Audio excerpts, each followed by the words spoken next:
Terus bang. Ayo, no. Siapa yang mau mulai? Ya, malam bang. Bagaimana? Bang menanggapi dari ya yang dulu nih terkait dengan meminta Gugatan 16,6 miliar sendiri seperti apa? terkait kerugian imaterial maupun materi. Gugatan ngawur itu mah. Mediasinya apa? Deadlock ya? Deadlock, iya. Kayaknya terlalu berharap banget LM sama PH-PH-nya itu, pengacara-penasihat hukumnya itu ya. Padahal mereka tidak tahu tujuan mediasi itu kan apa? Untuk mencapai kesepakatan di luar daripada proses persidangan. Kan begitu. Sebelum masuk pada pokok perkara, bila mana masih dimungkinkan kedua belah pihak untuk bermediasi dalam hal sebelum masuk pada pokok perkara, maka kedua belah pihak dianjurkan untuk mediasi. Jadi siapapun di posisinya Pak RK, kalau kami ataupun siapapun hanya orang goblok dan tolol yang mau hadir di mediasi seperti itu. Buat apa? Apa yang perlu kita bahas? Karena apa? Legal standing, dasar hukum, ikatan hukum mereka itu tidak ada, jual beli. Jadi apa yang mau dimediasikan? Apa yang mau didamaikan? Nggak ada. Terus ada dalil-dalil dalam gugatan itu. Saya begini ya. Sebelum saya membaca gugatan itu, saya berkeyakinan 9,9% gugatan itu akan sia-sia dan ditolak. Kan begitu. Setelah saya membaca gugatannya, jadi bahkan bukan hanya 9,9% tadi, 1000% yakin akan ditolak. Jadi kalau dia mendalilkan permohonannya, misalnya gugatannya 15 miliar segala macam, terlalu banyak halu, emang mau dikabulkan gugatan seperti gitu? Hakim tidak bodoh, saya aja membaca ya, mohon maaf ya, tidak berarti saya mendahului putusan hakim atau mendahului Tuhan. Tapi berdasarkan pengalaman kami berdua, kami berkeyakinan gugatan itu tidak akan pernah dikabulkan dan sia-sia. Seperti itu, apalagi kalau dia keluar-keluar menyampaikan gugatannya, siapa yang mau mengabulkan, kayak mau dikabulkan aja itu gugatan. Mau taruhan, sampaikan dengan pengacaranya mereka. Lawyernya Repelino menantang, mau taruhan, apapun taruhannya. Bahkan kalau dia tidak nyahut, saya yang akan bertaruh kepada kalian. Ingatkan omongan saya ini, saya akan berhenti jadi lawyer secara permanen kalau gugatan itu dikabulkan. Begitu, nggak akan dikabulkan.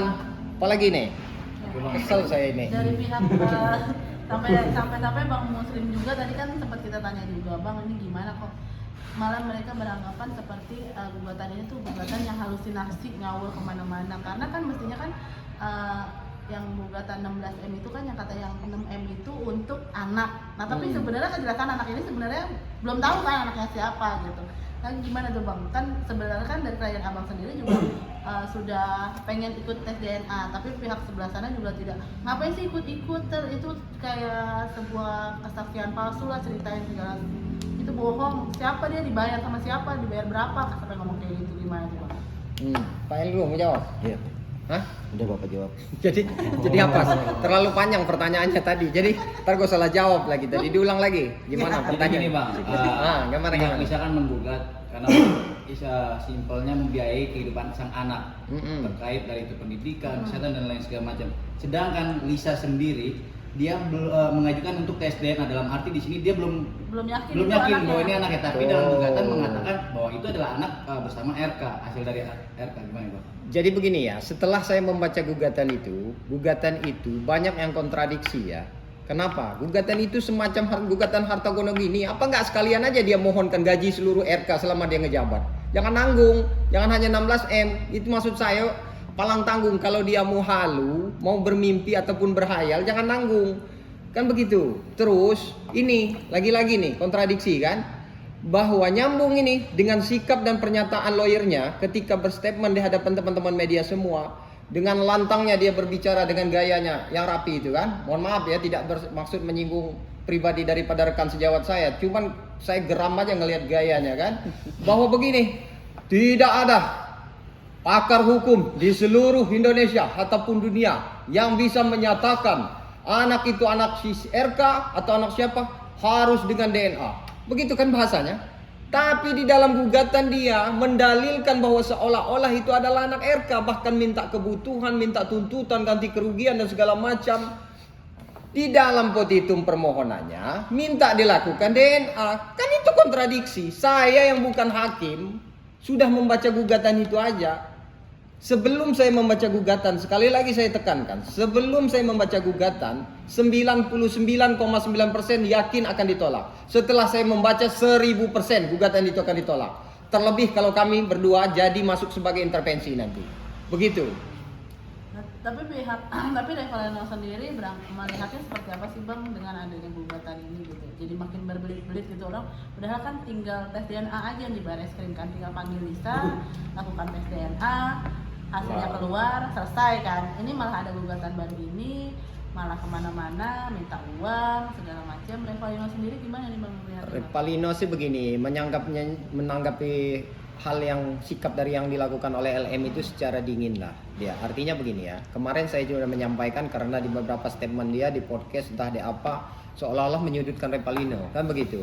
Siapa dia lah, suruh mandi dulu lah kan begitu kan. Seolah-olah siapa sih LM ini, gayanya udah so artis banget, so cantik banget. Siapa dia kan begitu. Jangan, ini bener-bener ini anak ya. Kalau nggak ada hukuman di dunia ini mungkin saya tempeleng aja itu perempuan kan gayanya. Kemarin artinya terhadap sikap itu saya sampaikan kepada klien saya. Jawaban klien saya simple. Udah Bang, biarkan aja. Kan udah saya sampaikan kepada Abang. Memang karakternya seperti itu. Semakin kita layani, maka dia akan semakin senang. Dia itu cuma pansos Bang katanya. Udah biarkan aja Bang. Nanti saya akan tampil, saya akan tunjukkan semua. Termasuk kemarin dia sempat mengirimkan foto. Kalau dia lupa, dia pernah mengirimkan foto anak itu kepada saya Bang. Datanya masih ada di saya. Cuma nanti tunggu saya, kata dia begitu. Begitu. Jadi kalau Revalino sih santai-santai aja menanggapinya. Dia udah paham sekali karakter perempuan ini seperti apa. Jadi dia menyikapi santai saja. Bahkan perlu tidak saya mengambil sikap terhadap apa yang disampaikan oleh perempuan ini. Jangan Bang, kasihan, udah biarin aja kan. Nanti juga dia kesandung kok kena batunya. Kita lihat aja nanti Bang, kata dia begitu. Begitu. Jadi seperti itu tanggapan dari Revalino. Mungkin ada tambahan dari Pak El. Tapi ini bisa dibilang jadi pemerasan juga nggak sih Bang? Karena kan nominalnya udah juga di luar nalar ya, tanpa adanya ikatan hukum dan lain-lain. Ya kalau tidak terbukti. Boleh-boleh aja dia mendalilkan apapun. Kan itu hak setiap warga negara. Dia mau mendalilkan permohonan dia ganti kerugian 90 triliun apa 1000 triliun. Boleh-boleh aja, cuman logikanya kan hakim itu tidak bodoh. Kan begitu. Itu konyol gugatan seperti itu. Harus dijelaskan. PMH itu 1365 itu harus diuraikan. Di mana sih yang dimaksud dengan perbuatan melawan hukumnya, melanggar undang-undang, merugikan orang lain. Kalau kita berbicara kerugian LM, yang rugi di sini Pak RK. Kalaupun itu terbukti, yang rugi itu apa? Dia bayar, dia beli, rugi. Kan begitu persoalannya. Kok kamu mendalilkan kerugian? Kan lucu kayak gitu. Jadi kalau dia dasar hukum dia mengajukan PMH itu berdasarkan putusan MK, kalau saya tidak salah putusan nomor 46 tahun 2010 ya, itu kan beda. Kalau itu ada hubungan hukum, pernikahan yang tidak diakui di dalam undang-undang perkawinan ialah pernikahan secara bawah tangan, pernikahan siri. Itu Mucica Mutar yang mengajukan itu judicial review itu ke MK. Kalau ini jual beli, dia jual sawah sepetak, dibeli. Singkat cerita sawah itu bermasalah, kan begitu logikanya. Cuman kan itu maksud saya, kalau punya klien itu kita cerdaskan, jangan kita bodohkan. Mohon maaf ya, LM ini saya ngelihat circle-nya ya, lingkungan dia itu cara berpikirnya kurang. Jadi kalau menurut saya, kita sebagai penasihat hukum atau pengacara itu, klien itu jangan disesatkan, jangan dibodoh-bodohkan. Kalau kita sesatkan, bahaya, resikonya dia semakin halu, seolah-olah nggak gentle tuh Pak RK nggak datang tuh berdasarkan SEMA begini-begini. Baca itu yang konkret, memahami aturan itu SEMA, mengenai ketentuan SEMA itu yang konkret, jangan dipelajari sepotong-sepotong. Makanya saya melihat orang-orang di sekelilingnya LM ini sangat paham teori, cerdas dalam memahami teori, tapi lupa tentang pengalaman dan praktek, awam tentang praktek. Makanya saya melihat terlalu kaku. Ngelihat persoalan mediasi aja sampai segitunya dia mempersoalkan. Makanya saya menduga sekali lagi, gugatan itu hanya dijadikan sebagai iseng-iseng berhadiah, ya, sebagai iseng-iseng berhadiah, berharap selesai di mediasi. Ternyata Pak RK itu tidak bodoh. Makanya hanya orang bodoh dan goblok yang mau menghadiri mediasi itu. Jadi dia tidak hadir untuk apa? Apa yang perlu dibahas? Paling ujung-ujungnya bahas minta duit, udah selesai damai di situ kan, nggak usah lanjut sidang, tapi dia minta duit kan ujung-ujungnya duit juga kan. Kalau saya ngapain dihadirin? Sudah sangat tepat keputusan Pak RK tidak hadir, kan begitu. Jadi nggak ada yang perlu dikhawatirkan. Kami sedang mempertimbangkan untuk masuk sebagai intervensi. Kalau itu dimungkinkan kami akan masuk. Kita ramaikan pesta yang dibuat LM ini. Berarti Bang Pantang, emang tambah dari panjang, ya. dari awal tuh emang UUD ya Bang, ujung-ujungnya emang duit ya Kan Bang. itu pengakuan LM itu sendiri kan di salah satu podcast masih bisa kok kita lihat, cek di video-video yang sudah beredar itu. Duit ke konsep Pada saat konferensi juga mengakui kan, duit kan dia nggak mau dinikahkan. nggak mau dinikah, Iya kan? siapa juga yang mau nikah sama dia. Gitu. Intinya duit dia tuh udah. Berarti Begitu. memang udah ada unsur pemerasannya juga ya Bang. Kalau pemerasan itu kan begini, kalau pemerasan itu kan harus ada unsur pidananya, harus ada laporan polisi. Saya tidak mau mendahului itu, cuman kita bisa simpulkan kan arahan dia ini kan konsep berpikir perempuan ini kan duit tanpa dia memperhitungkan tentang konsekuensi apa yang menjadi perbuatan dia dengan merangkai cerita mengatakan satu hal agar hal tersebut diketahui oleh umum atau orang banyak, itu ada konsekuensi hukumnya. Bahwa menyatakan dengan halayak orang banyak bahwa ini adalah anak RK, dia meyakinkan bahwa ini adalah anak RK, kan begitu. Tetapi sekali lagi pengacaranya dengan lantangnya tidak ada pakar hukum, ahli hukum di Indonesia ini yang bisa menyatakan anak ini adalah anak RK kecuali dengan DNA. Klien dia sudah menyampaikan dengan sendirinya, membuat satu fitnah dan tuduhan kepada media sosial, seluruh publik menyatakan bahwa LM mengklaim itu adalah anak daripada RK. Konyol nggak itu? Konyol. Kami nggak mau ikut-ikutan konyol. Makanya kalau mau jadi ini kita mengasih edukasi ya kepada salayak orang banyak atau masyarakat orang banyak. Memilih lawyer itu harus selektif. Jangan dilihat dari tampilnya. Kan begitu. Kalau kita mah biasa-biasa aja, cuma yang jelas kita nggak pernah menyesatkan klien, kan begitu. Apa adanya kalau kita begitu ya. Apalagi? Ya, Bang. Bisa dibilang nggak sih Bang kalau gugatan yang ada di PN sendiri itu jadi kayak buat memperpanjang biar LM tidak dipanggil-panggil di Barreskrim Bang? Bisa jadi, itu salah satu langkah dia. Cuman hati-hati ya. Makanya jadi lawyer itu harus cerdas ya. Dengan nanti ditolaknya proses gugatan yang diajukan PMH oleh LM ini kepada pengadilan melalui RK, kalau nanti ditolak gugatan ini, maka Mabes Polri tanpa keraguan untuk mengandangkan LM ini masuk kepada penjara, malah memperkuat proses pidana. Hati-hati. Jadi makanya jangan sampai salah berlangkah, berpikir itu. Kita sebagai lawyer itu sebelum dia melangkah kita udah tahu putusannya itu. Makanya jadi kalau punya klien itu jangan disesatkan. Kita harus pasti pemahaman, antisipasi terburuknya begini, keuntungannya begini. Itu kalau kita sebagai lawyer ya. Jangan disesatkan, jangan kita gugat aja dulu lah. Yang penting hasilnya bagaimana nanti. Itu kan konyol. Kalah nomor sekian ya. Iya, urusan kalah nomor sekian, dikabulkan atau tidak. Padahal di sini ada proses hukum yang terpisah secara pidana. Kalau proses pidana ini misalnya di-hold oleh proses penyidikan Mabes Polri gara-gara ada gugatan. Gugatan itu kalau nanti ditolak dengan sendirinya akan memperkuat proses pidana yang diupaya oleh Pak RK. Hati-hati. Tanpa ada keraguan nanti pihak Mabes Polri akan mengandangkan LM. Kalau ditolak, makanya 1000% saya yakin gugatan itu akan ditolak. Terlebih kalau kami masuk sebagai intervensi. Permohonan intervensi itu sudah saya buat, tinggal saya masukkan. Cuman menunggu persetujuan daripada klien saya. Itu aja. Kalau untuk memeriahkan mah, ya kita meriahkan aja. Cuman ending daripada gugatan itu kita sudah paham. Akan sia-sia. Begitu. Cuman yang kita berdua ditunggu di sini hanya ucapan terima kasih dari Pak Eka dan Bu Cinta, itu aja. Barangkali ada, kan begitu. Cuman kami nggak ada hubungan sama mereka itu. Begitu. Cuman kalau ada ucapan terima kasih dari Pak RK dan Bu Cinta, mudah-mudahan disampaikan oleh teman-teman media.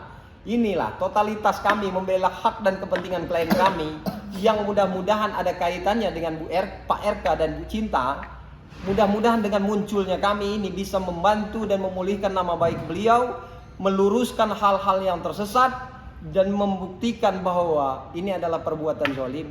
Mudah-mudahan ada ucapan terima kasih dan kami diundang sebagai apalah, undangan makan atau apa ya. Jangan pesta kawinan ya. Nah, jangan pesta perkawinan. Nah, begitu. Tapi untuk yang di Barreskrim sendiri sekarang sudah sejauh mana sih Bang? Kan tadi terakhir kata Bang Muslim ada tambahan 2 saksi yang sudah diperiksa lagi katanya. Kalau langkah itu kan langkah hukum yang diambil Pak RK. Kebetulan kaitan atau dengan kami, karena statement kami pada saat kami preskon awal muncul, kami bersedia menjadi saksi, dihubungkanlah. Kami sudah diperiksa 2 kali, dan pas yang kedua itu kami ditanyakan oleh penyidik apakah bersedia untuk dilakukan DNA. Klien kami menyampaikan, Repelino menyampaikan dengan senang hati dan dia siap. Apakah bersedia disumpah terhadap keterangan beliau? Beliau menyatakan siap untuk disumpah. Nah, artinya kaitan dengan laporan itu kewenangan daripada PH-nya Pak RK, Bang Muslim di sini untuk memfollow up sejauh mana dan sampai di mana proses hukum itu, kan? Karena kami pun menanyakan kenapa kok sampai detik ini, padahal kemarin kan Mabes Polri ketika memeriksa kami, klien kami menyampaikan bahwa kemungkinan seminggu atau 2 minggu akan diperiksa LM, bahkan akan dilakukan DNA. Setelah kami menunggu kok sampai detik ini proses itu tidak segera dilaksanakan. Kami juga berharap proses ini cepat, biar terang lah, jangan terlalu berlarut-larut. Makin kesana makin gak benar ini sikap perempuan, makin banyak halunya, makin banyak nggak ada nilai positifnya. Kalau ketika dia ditayangkan di mana di media sosial dan segala macam, nggak ada hal-hal sifat yang mendidik. Apa yang dibanggakan dengan sikap perempuan ini? Makanya saya pingin banget buru-buru perempuan ini masuk sekolah, itu aja, biar ditambah cerdas. Itu tujuan saya. Makanya makin geram saya ngelihat tingkahnya perempuan ini. Obatnya perempuan ini jalan satu-satunya kita sekolahkan. Makanya buru-buru. Begitu, Pak RK yang mempunyai langkah dan dasar hukum yang sangat kuat untuk menyekolahkan anak perempuan ini biar makin cerdas. Begitu. Tapi kan ketika ini dibilang akan kebalik jeruji, dia selalu bilang masa iya tega seorang ibu di itu gitu. Tapi kan ulah ini yang buat dia ya. Ibu dari siapa? Akan kata ibu anak 2, janganlah di penjara masa tega gitu. Emang dia tega? Tega nggak dia ngerusak rumah tangga orang? Tega nggak dia nuduh orang, aib orang? Makanya cara berpikir perempuan ini, dia tidak tahu dampak hukumnya, resikonya, konsekuensi hukumnya terhadap apa yang dia lakukan. Seenak jidat dia berkuar-kuar di sosial media ataupun di TV-TV menyatakan tuduhan, membuat satu fitnah, menyatakan bahwa seolah-olah anak itu adalah anak RK. Itu harus ada resiko hukumnya. Kalau saya mah tega-tega aja, asal jangan anak lu aja yang di penjara, mah lu aja. Anak lu masih banyak yang mau ngurus, tenang aja, Repelino masih mau ngurus anak itu, kan begitu. Kali aja dia mau cium tangan sama saya kasih nih tangan gua nih, begitu. Gak usah cium tangan Repelino dulu, Repelino siap juga mau cium tangan dia sama Repelino, kali dia tangan sama Repelino. Tapi Repelino udah 2 kali aja Bang diperiksa sampai sejauh ini yang di Bareskrim. Iya, ada 2 kali lah. 2 kali. Cuman kami sempat berkoordinasi juga kemungkinan dalam bulan ini pasti dipanggil lah LM itu. Karena kami sempat menanyakan juga kan, kami kan ada akses untuk komunikasi pada saat kami diperiksakan, kami ada menyimpan resep kontak salah satu penyidiknya, kami sempat komunikasi lah kapan diperiksa kira dalam waktu dekat ini Bang. Kan udah naik juga ya Bang jadi sidik ya Bang? Iya, udah proses naik sidik. Kemarin kan penyidikan, sekarang udah naik proses penyidikan. Artinya tidak menutup kemungkinan ketika nanti dipanggil LM ini setelah dimintai keterangan, dia menuangkan semua keterangan dia terhadap tuduhan itu, ya silahkan kan gitu. Kalau dia punya dasarnya apa? Tinggal dia bantah nanti seperti apa, kan begitu. Terhadap pasti pertanyaannya tidak jauh-jauh. Dasar dia menyatakan bahwa itu adalah anak RK, membuat satu fitnah ataupun tuduhan itu apa kan? Sementara pengacaranya tidak ada yang bisa menyatakan itu adalah anak siapa, anak hantu, anak dan lain-lain, anak beramai-ramai, anak RK, anak Repelino, kecuali dengan DNA. Tapi dengan sendirinya klien dia menyatakan bahwa itu adalah anak RK, itu pidana itu. Pidana jelas kok. Mutlak banget itu pidananya. Tinggal siap-siap aja dia. Kalau saya mah tega-tega aja, malah saya marah betul kepada Pak RK nih. Kalau dia memaafkan nanti, atau dia mencabut laporan itu nanti. Makanya perempuan ini harus dikasih pembelajaran. Itu. Berarti bisa lagi diperiksa langsung pakai baju oranye ya Bang jika begini ya, proses itu kan prosedural kewenangan dari proses penyidikan Mabes Polri. Tapi biasanya lazimnya kalau proses itu sudah naik ke proses penyidikan, maka ketika dia dimintai keterangan, setelah diambil keterangannya, mungkin proses Mabes Polri itu akan mengadakan gelar secara internal mereka, menentukan apakah terlapor ini bisa ditetapkan tersangka atau bahkan bisa dilakukan langsung penahanan pada saat itu. Itu kewenangan proses penyidikan. Kita tidak boleh ikut campur masuk terlalu dalam proses hukum itu. Yang jelas kami menghormati proses penyidikan itu yang dilakukan oleh Mabes Polri. Ya tinggal kita tunggu dan kita hormati saja. Dan saya yakin kalau LM sampai detik ini belum ada panggilan lah, belum merasa ada panggilan, tunggu, karena setiap laporan itu harus ada kepastian hukum, begitu. Tapi untuk akhir bulan ini ya. Akhir bulan ini ya. Kita muncul nanti kita siapkan semua. Katanya ya mandi dulu lah mandi dulu dia. Perawatan dulu. Kan Ya. mau muncul. Siapa tahu LM mau cium tangan. Begitu. Kita tunggu aja ya. Akhir bulan ini saya pastikan muncul. Jadi sudah banyak yang mau endorse dia ini kan. Termasuk salon-salon Repelino ini. Itu hikmah dari persoalan yang dibuat LM ya. Kami tidak mencari itu. Cuman udah banyak tawarannya ini. Begitu. Ya. Mau kita rendam dulu dicat warna putih. Begitu. Tapi bang, biar abang berbicara vokal seperti ini gitu kan, membela Revalino juga di sini bisa dibilang membuka tabir pokoknya- Kebohongan lah ya. Iya, semua pokoknya Tabir kebuka. kepalsuan. Sampai netizen sendiri sampai ikut mendukung abang berdua nih, karena kita paling menunggu statement dari abang El sama abang Fikri. Wajar kalau ada dukungan daripada teman-teman netizen ini, karena kami ini di jalan Sirotol Mustaqim, di jalan yang benar, tidak tersesat. Kan begitu, wajar. Dan kami itu tegak lurus, merah putih. Tidak ada kepentingan bagi kami, hanya meluruskan informasi berdasarkan pengakuan LM, berdasarkan tuduhan LM kepada klien kami pada waktu itu. Dan setelah itu dilakukan, ternyata dia menuduh Pak RK lagi kan, lagi-lagi dia membuat tuduhan bahwa ini adalah anak daripada RK. Begitu. Jadi kalau kami didukung oleh khalaiknya orang banyak ya wajar, karena kami tegak lurus merah putih di jalan yang benar, jalan Sirotol Mustaqim. Begitu, tanpa tersesat kalau kami. Kalau mereka itu tersesat, udah salah mau dibelok-belokin lagi. Sekarang minta 15M lagi dia kan gitu. Apa sih? 16,6. 16,6. Tanggung banget bilang. Kalau bisa direvisi lagi sebelum dibacakan gugatan itu, dibikin 30 triliun apa gimana, jangan nanggung. Kalau Nggak bisa perlu semua aset RK. jangan satu rumah. Begitu. Halu aja macam kayak mau dikabulkan aja itu gugatan. Udah sampaikan aja sama kalian itu, sampaikan dengan mereka. Itu lawyernya Repelino yakin betul gugatan ini bakal ditolak. Yakin berdasarkan pengalaman kami. Dan setelah kami membaca ya menjadi 1000% lebih yakin lagi gugatan itu akan ditolak. Ngawur itu gugatan. Benar ngawur itu. Kita itu setiap hari bikin gugatan, harus nyambung antara posita dengan potitum itu. Itu rangkaian ceritanya, PMH itu harus didalilkan. Apa yang membuat pelanggaran hukumnya di mana, unsurnya di mana, dikaitkan, dibuat, disusun biar mudah dipahami. Kalau ini, waduh, berantakan saya lihat. Tahu-tahu di situ mengajukan permohonan. Apa nggak sekalian aja dia minta gajinya RK selama menjabat 2 periode di Bandung itu kan jadi gubernur. Jangan nanggung, bilang kalau mau halu itu, mumpung sebelum dilarang itu mau Pak Prabowo. Gugatan ini ya kalau orang awam mungkin kayaknya luar biasa kan. Karena apa? Saya melihat gugatan yang didalilkan oleh LM ini 1000% merugikan Pak RK. Seolah-olah membuat publik dengan gugatan sedemikian rupa, tuntutan kerugian yang luar biasa, itu lagi-lagi merugikan Pak RK. Nama baiknya dipertaruhkan di sini sebagai seorang tokoh luar biasa. Kasihan kalau kami. Makanya kami hadir itu, makanya kami sedang pertimbangkan mau masuk sebagai intervensi ini.